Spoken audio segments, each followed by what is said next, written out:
Hi, everybody. Welcome to the CSAE Research Podcast series of conversation about projects taking place at the Center for the Study of African Economies, University of Oxford. I'm Donna Harris. I'm a researcher at CSAE within the Department of Economics and the Director of Studies in Political Economy at the Department for Continuing Education within the University of Oxford. Today, we'll be discussing the project Strengthening Professionalism and Accountability within Ghana Police Service using Identity Norms and Narratives. This is a project funded by Wellspring Philanthropic Fund and run in partnership between CSAE and the Ghana Police Service. The project focuses on improving the functioning of public organizations. So as development economists, we're interested in the functioning of public organizations in developing countries, and this project is in Ghana. One of the important factors that drives successful organization is the behavior of people within the organization. In this project, we focus on ethical and professional behavior of the police. And one example that you can think of in terms of unethical behavior is corruption. So we use this as a motivation and example, which has long been a major obstacle to improving economic efficiency and reducing poverty in developing countries. In many places, corruption has become a norm or a way of life, something that's generally accepted as a behavioral standard. The overarching question is, how do we change a corrupt norm or unethical behavior that's become a norm? To address this question, we've designed an innovative ethics training program working with the Ghana Police Service.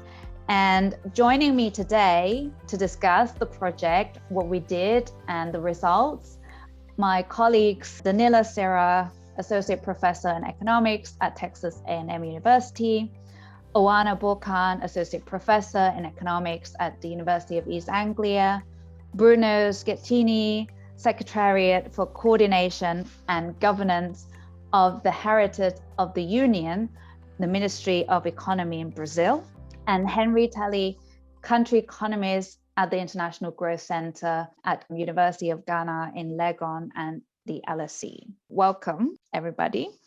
I just wanted to start with a discussion around our motivations and the questions and the aim of what we were trying to do. So this project started off quite a long while ago. 2017 was the first kind of discussion with Stefan Durkon and Paul Collier. And at the time, the head civil servant of the Ghanaian government visited Oxford, and we started a discussion around how can we improve public services in general. And the idea of the police service came up, in discussion with Stefan and Paul, and also with Danila and Oana, which is the most challenging and difficult area, and there's not been a lot of research done. So we wanted to look into how we can improve the services of the police. And the head of civil service in Ghana, he was very welcoming the idea. So that was the sort of genesis of the project. And as I said, the aim was to try to come up with an intervention that's innovative and try to change, focusing on behavioral change rather than structural change or resources, but more thinking about attitudes and behavior. We started discussing also within the Blavatnik School in Oxford to look at someone who could collaborate with, who has experience in the police service. And that's when Bruno's name came up. And then we got in touch also with the International Growth Center, and I went to Ghana to visit the university, and Henry and I met, and we started talking about the project. So maybe at this point, I think to bring Henry and Bruno in terms of how the implementation of the intervention, the design of the training developed. I'll hand over to Henry and Bruno to talk a little bit about this. Okay, thank you. I think one of the motivations was that in Ghana, the perception about police-related corruption, as you said, is very high compared to the perceived corruption in other public institutions. For instance, in 2019, there was an Afrobarometer survey which essentially showed that most people view the police institution as the most corrupt public institution in Ghana at that time. For instance, they showed that 42% of the respondents paid bribes to the police to avoid having a problem with them. 39% paid bribes to get assistance from the police. 57% of the respondents said they believe that either all or most of the police officers are involved in corruption. So these statistics point to potential weaknesses in the values, ethics, and professional behavior of police officers. And we believe that the situation, though unfortunate, provides an opportunity for the study of how to improve integrity in such an institution. So fortunately for us, I think at that time, the police themselves, as Donald explained, were interested in learning how they can make improvements that will lead to a change in the public image. We started working with them, and we wanted to implement a randomized control trial to measure impact of an ethics training program. But first, we had to design that program, and that is where Bruno and a few other experts that we relied on came in. Did a baseline survey to try to understand how the police themselves view themselves, and to also assess the integrity and the professionalism within the service, but also to just look at what the original motives of officers were when they were at the time they were trying to join. So all of this information from the baseline helped us to design the training. Bruno can share a bit more about training. Thank you, my friend. I believe that when we looked at the data that you just talked about, this baseline that addresses how do they see, how do they perceive themselves as police officers, we got an interesting view of a distance that might have between how they were seeing themselves and why did they decide to join the police in the first time. So that's where we started our approach. We have a very interesting experience from Brazil that we applied at the Federal Highway Police Department, where over the last 20 years, we were able to overcome the corruption problem, although many police departments in Brazil still face it as an epidemic. So not too far from what we've discovered from the data in Ghana. So Brazil and Africa have a lot of similarities also in this field. So what we decided to do in terms of implementing the training program was to do something different. So step away from discussing corruption. We avoided talking about the problem itself in order not to encourage it or to just focus on the problem. We wanted to do something different to show them that there is a distance between why they decided to join and how they see themselves today. And why did that happen? Well, what got lost in the middle of the way and what can they do about it? How powerful a police officer can be if motivated in the right direction. How powerful they can be if they do that as a group. In these structures, as the military, as police departments, people get not likely to go forward to approach certain problems. And what they do is they shut down and they just follow protocol. And when protocol is corruption, then the problem just gets growing and growing. So what we try to do is that show them, some of them, maybe most of them, don't like the system. Most of them want to do something different.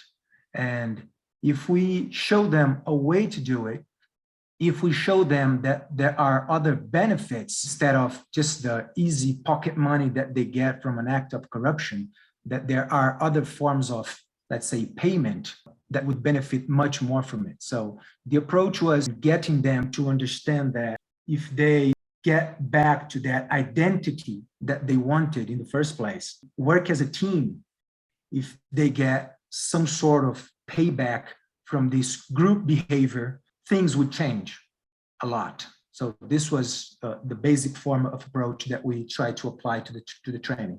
Great, thank you, Henry and Bruno. So the motivation we had in terms of economic theory was kind of based around the idea of identity and also intrinsic motivation. We're trying to understand what was the first intrinsic motivation that motivated them to join in the first place, and can we reactivate that motivation? Maybe you can talk a little bit about the actual curriculum that we did. Would be really nice. What went on during the training? So Bruno, back to you.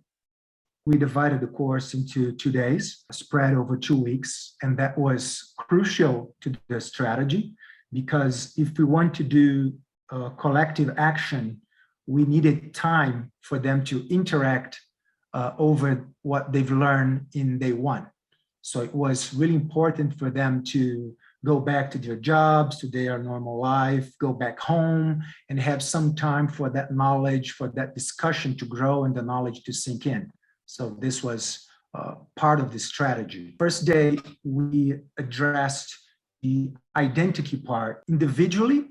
So why did you join? Trying to get them to talk about why did they decide to become a police officer? And we got a lot of good feedback. And from that, we stroked them with the perception of the public and themselves about what the research brought us. So they were off track. As a team, they were off track. So from that, we started to discuss values. So let's get back to it. Why did you choose it? What makes you strong? Is it good for you to get home and your kids see you in that uniform? Do you feel proud about it? When someone that is using the same uniform as you does something wrong, does it affect you? Can you look the other way when someone is attempting the character and everything that this uniform represents? So we moved that feeling around the room a lot with different kinds of exercises and putting them to work together. And once we got them to rank the best values that they had, not only individually, but as a team, we went to day 2, where we wanted to show them how to communicate that and how to use that team strength, where we used a lot the image of this group working together. We put them to do exercises together where only a part of the team could see, only another part of the team could hear, only another part could use their hands. So they couldn't do what they could individually. They couldn't do it alone. They needed to do it as a team. Day 2 was really focused on team building, team effort, and also how to communicate that. And in the very end, constructing an idea that they can deliver change. To wrap up the course, we put them in groups to think about what they could do different as a group and individually.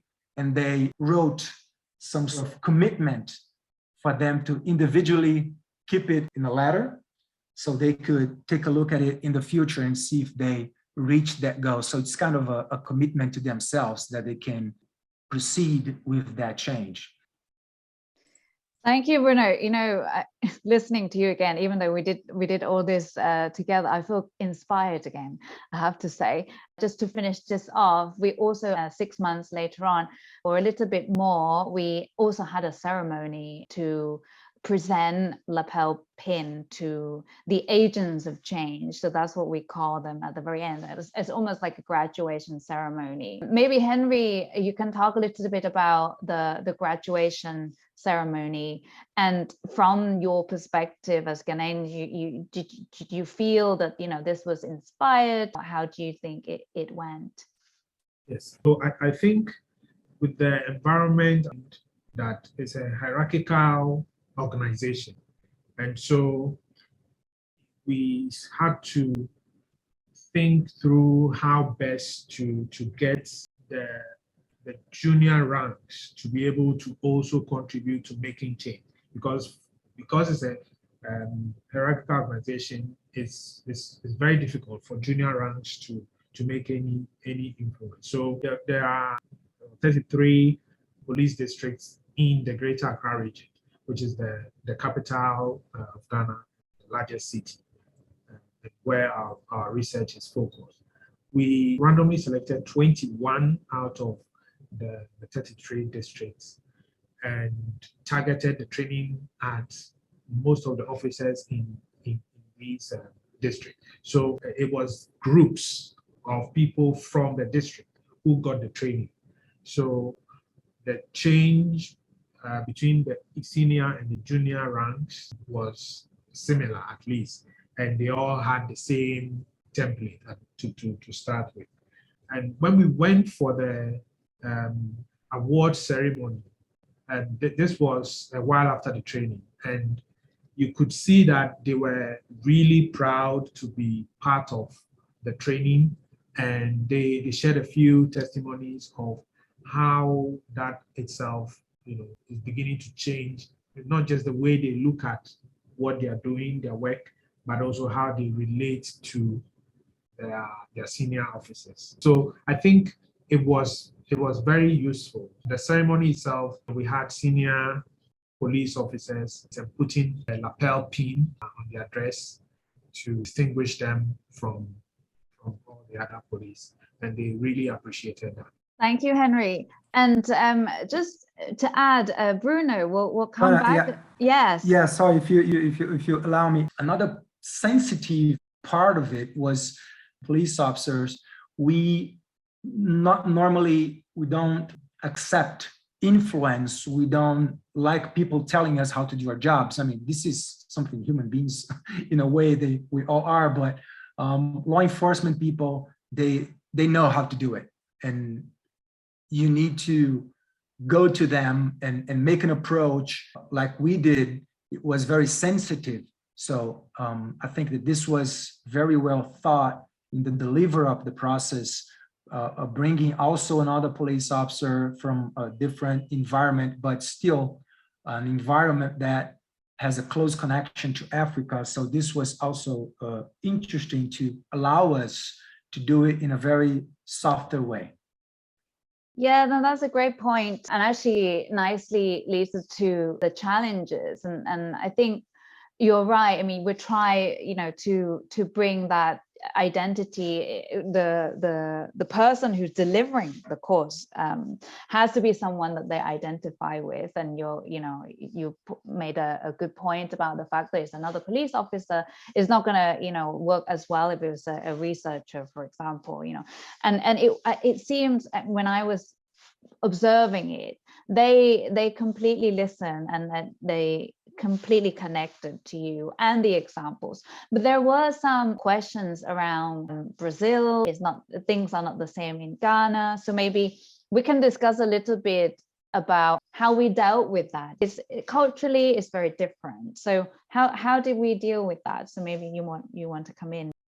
I think that one of the approaches that we used is first try to reinforce other things that we are very similar before going to the points that might have this sort of reaction that you just said. So we addressed some football, we addressed being from the South Hemisphere, things about food, things about being happy and carnival and full of colors and etc. So trying to show them that we have a lot alike. So this was the first point. Considering Brazil to be perceived as Ghanaians as a very developed country, we try to show them that we are in some parts of the country, but in others we are way, way worse than most African countries. So we are a very big and diverse country with lacks of infrastructure and money and education and etc., name it, in some parts of the country. So I think this is the main part that we show them. we are just like you, but we are 15 years ahead. So we have already walked the path. So it's easier for you to walk now. So that's what we are trying to show you guys. If you do this, you will walk this path in a faster pace. So this is kind of how we try to, break the distance of it. Henry, would you like to come in? I was just going to add that in the end, they could really relate to the examples that Bruno was using in the training. And, but I think the other thing that also reduce their focus on Brazil and Ghana is focusing on the goals and the sort of the intrinsic values they had before. It was not that Bruno was bringing those values or those motivations from Brazil. They felt that, okay, this is what majority of us are saying, and this is what we want to achieve. So they were able to own the goals or the vision, and by the end it didn't matter too much or at all whether Bruno was from Brazil or anywhere else. Now we're going to move on. Now that we've delivered a training, we've done the randomization that Henry mentioned. We've got the results, and we also did the N-line a bit later on with the phone survey because we had to change due to COVID. And we were going to do the face-to-face interview, which is what we did in the baseline, but we had to change to phone. And we had the results. So I just wanted to invite Oana and Danila to talk about the main results, maybe Oana first on the statistical analysis. And then we did experiment as well as part of the baseline and N-line interviews. And Danila, I would invite you to talk more about that result and maybe the overall outcomes and the highlights of what we found from our training.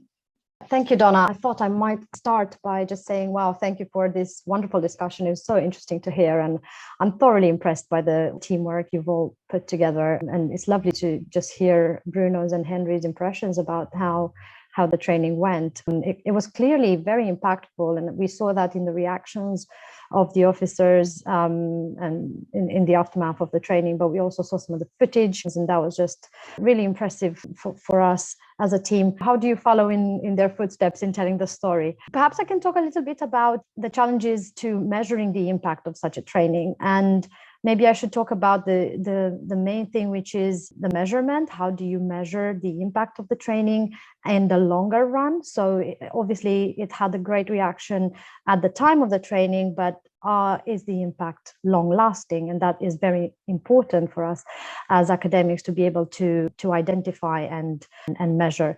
And so what we were trying to capture here were, first of all, subtle changes in the attitudes and beliefs of the officers about what is ethical or unethical and what their mission is.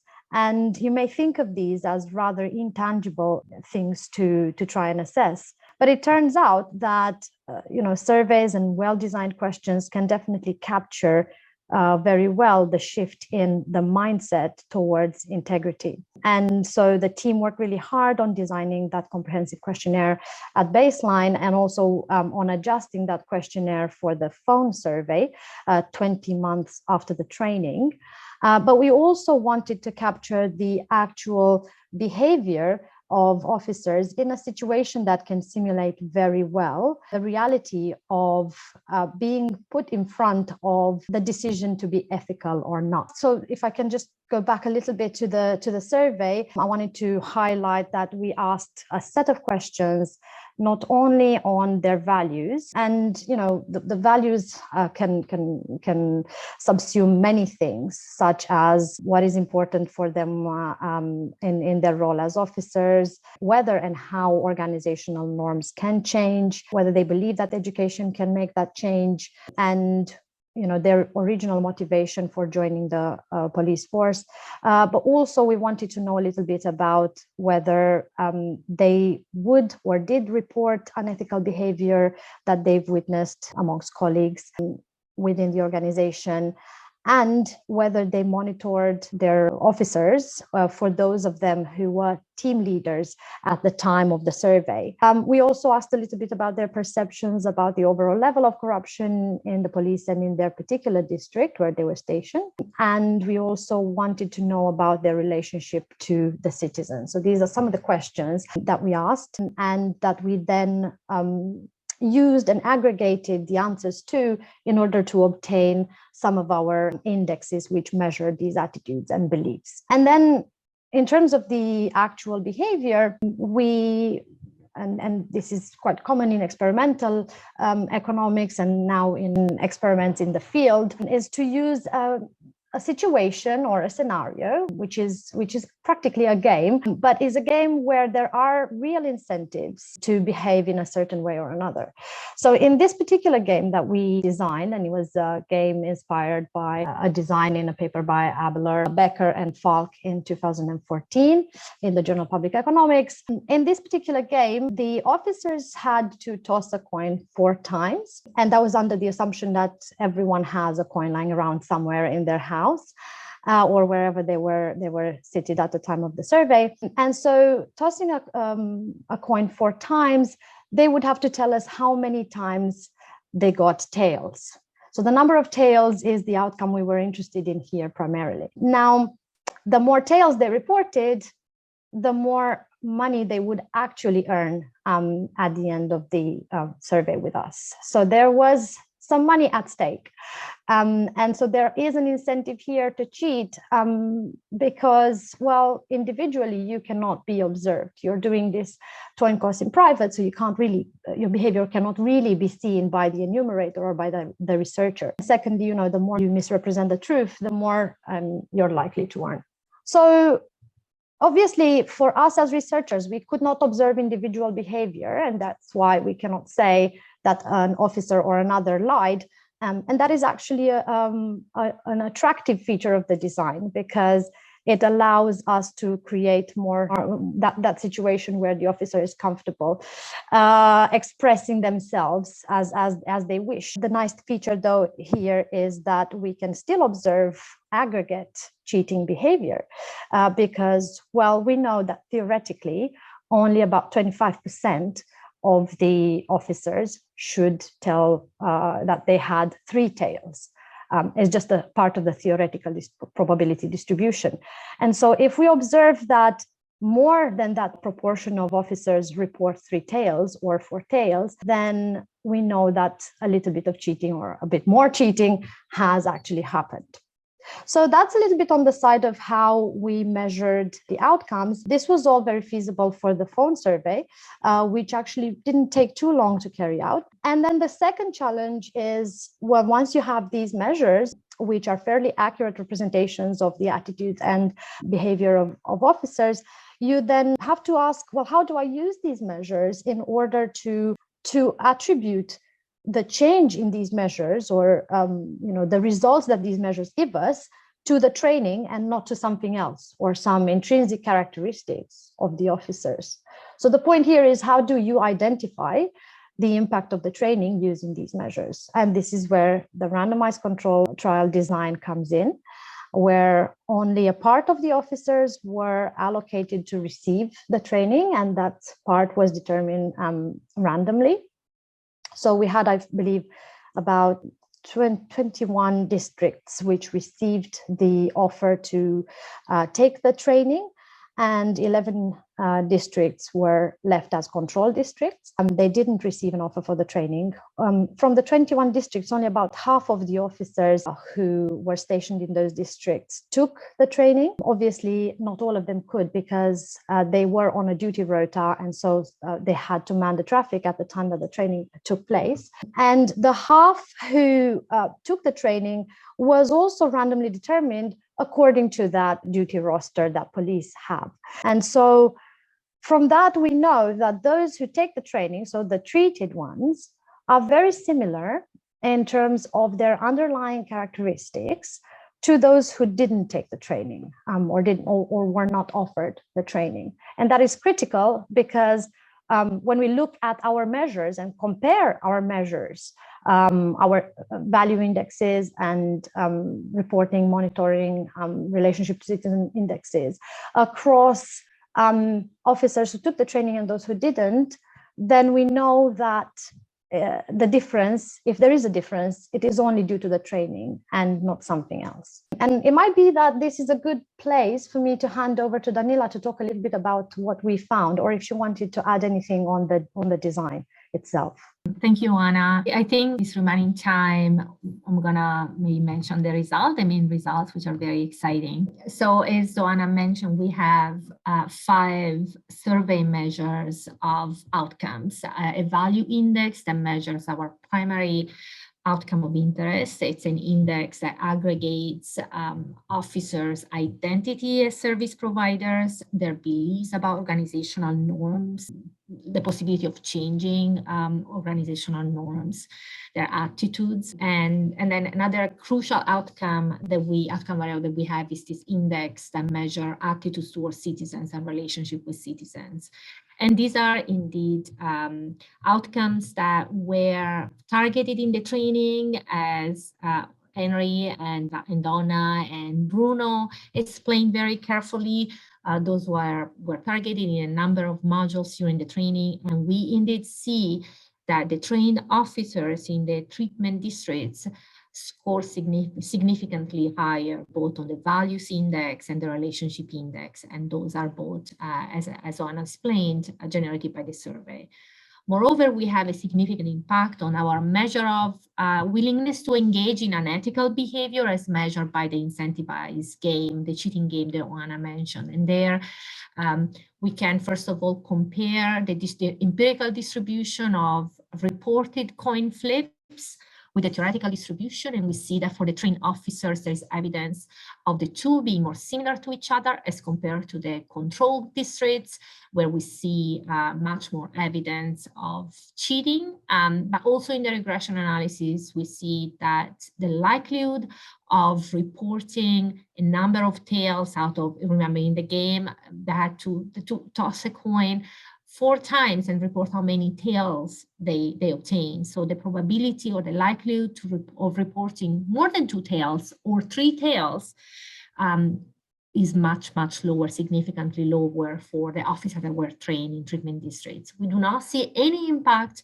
of the treatments on the untrained officers in treatment districts, meaning that really there was no spillover of the training on the untrained officers in the treatment districts. And to us, this is evidence that you really had to be at the training, you had to be discussing these issues and participating in all of these activities led by Bruno in order to be affected by them. So participation is crucial here. Another set of results that I would briefly want to mention has to do with mechanism, because, you know, I think, as Donna said, Bruno and Harry have done this amazing job explaining the training and all the work that went into conceiving the training and implementing the training. And one of the mechanisms that we thought would be at play here is this identity, this intrinsic motivation to serve the public that officers might have had when they first joined the police, and they might have lost it over time. And that one of the purposes of the training, as was discussed, is to reactivate these intrinsic motivations, prime this identity of service provider that officers might have lost. And so one of the things that we do with the data is also to see whether there are heterogeneous effects of the training by initial intrinsic motivations to serve the public when the officers join the police. And we have this measure from the baseline survey. We asked officers why they joined the police in the first place, and about 60% of them across the board in all districts, they say that they joined to serve the community. And so we see that when we look at treatment effects by that variable, we see that the impact of the training is really coming primarily from officers that were intrinsically motivated when they joined the police. And the officers that were never intrinsically motivated and never had this identity of a service provider, they were not really impacted by the training. And so this is really kind of consolidated the main mechanism through which the training worked, this identity that Donna mentioned from the very beginning. This is what we wanted to activate, what we wanted to prime, and we also wanted to create this new group identity of agent of change.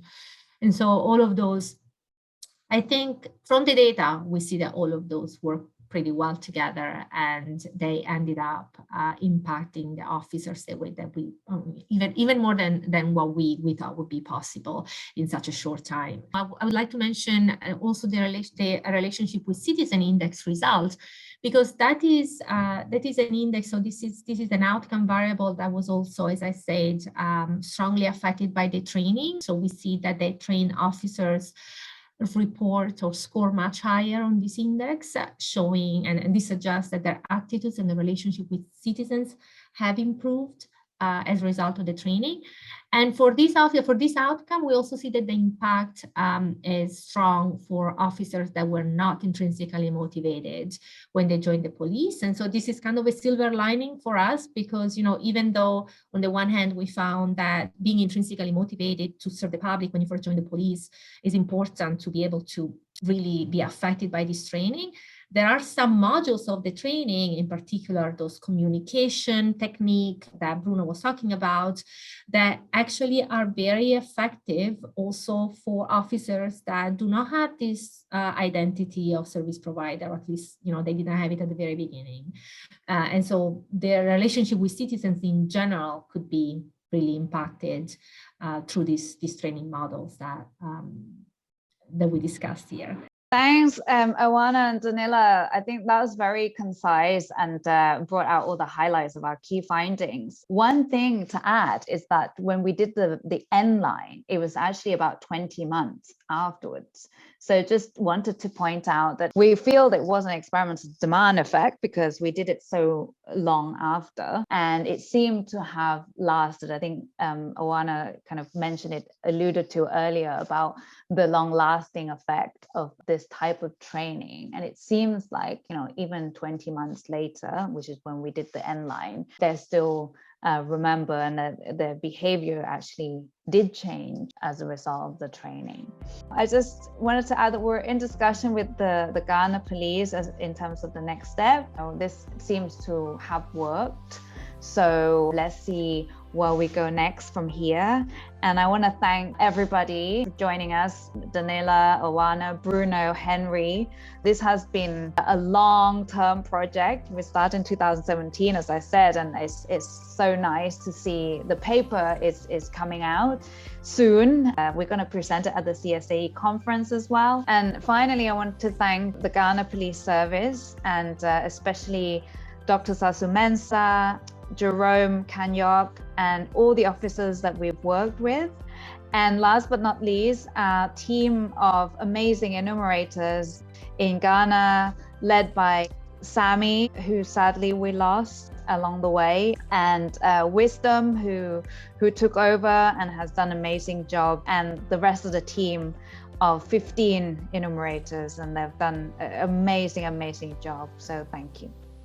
And thank you, CSAE, for organizing this. And we hope you'll join us again next time. Thank you.